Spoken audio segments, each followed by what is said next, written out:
This is Natasha from the IBM Streams team. This video is going to show how you can score streaming data in Watson Studio Streams flows using an R model, and also how you can update the model without restarting the application. One common use case for real-time scoring is forecasting. For example, this flow is continuously tracking the number of unique users currently connected to hotspots scattered all over different locations. And we look at the computed stream, we can see the ID of the hotspot, the number of unique users, and the total number of connections.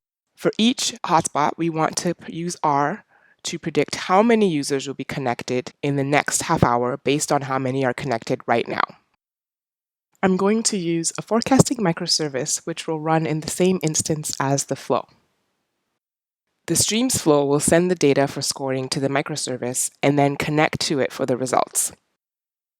Let's send the data to the microservice by publishing that stream of hotspot metrics we saw earlier.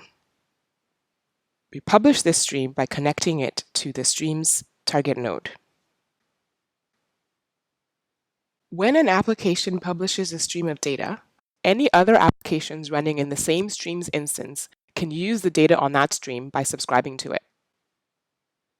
Each published stream needs a topic to identify it, so we'll give it a topic and then run the flow.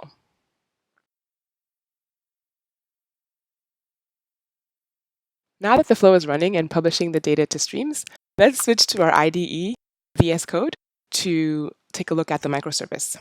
I used SPL, Streams Processing Language, to create it, and it only has 3 parts to it. The first part connects to the published data stream using the subscribe operator. You can see the topic is the same we set in the flow. And the attributes of the data in the stream match those that were in the flow. The result is this stream called data to score, which is sent to the R script operator. When the operator first starts running, it will run the initialization script, which is right here.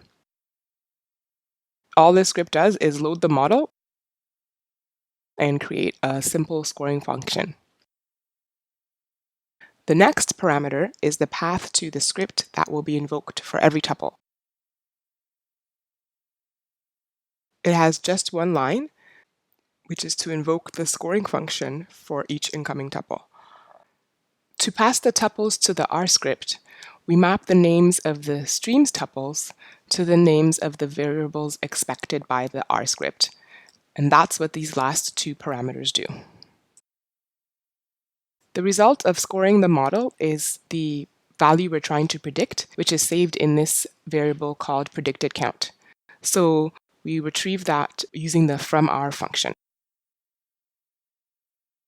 The third and final step is to publish the results using the publish operator under a different topic so that other applications, including our flow, can access the result streams. And those are the 3 steps required to create the forecasting microservice.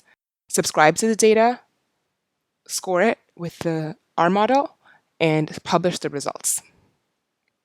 Now let's build the application and submit it to run in our Streams instance in the cloud. While the application is building, I'll just point out how we enable dynamic updates. Notice the R script operator takes a second input stream, and this stream, called model updates, is what is used to send an updated script to the operator while it is running. The new model or script could come from anywhere, but in this case, we're going to download updates from Cloud Object Storage.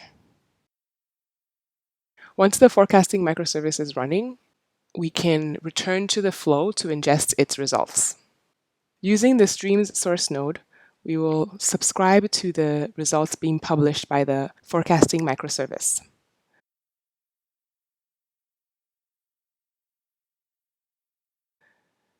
And we'll just connect it to a debug node for now, just to see that it is actually working.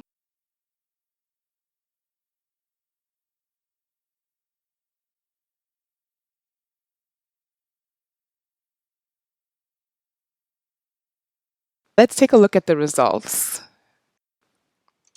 And you can see the forecasted value returned by the microservice is shown. I deliberately created a very bad model that would only return values around 5. But since the microservice is configured to accept dynamic updates from Cloud Object Storage, I can go to my Cloud Object Storage instance and upload a new model to this bucket.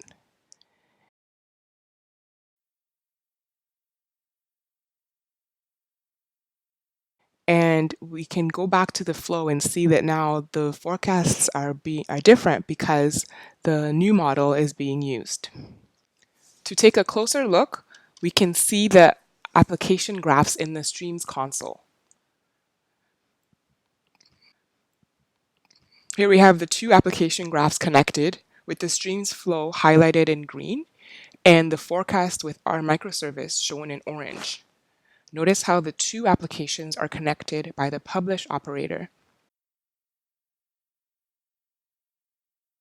And downstream again, the flow is connected to the microservice. So that's all for this video. You can try the sample yourself by downloading it from GitHub. The links are in the description. Visit Streams Dev to learn more about streams and streams flows. Thanks for watching.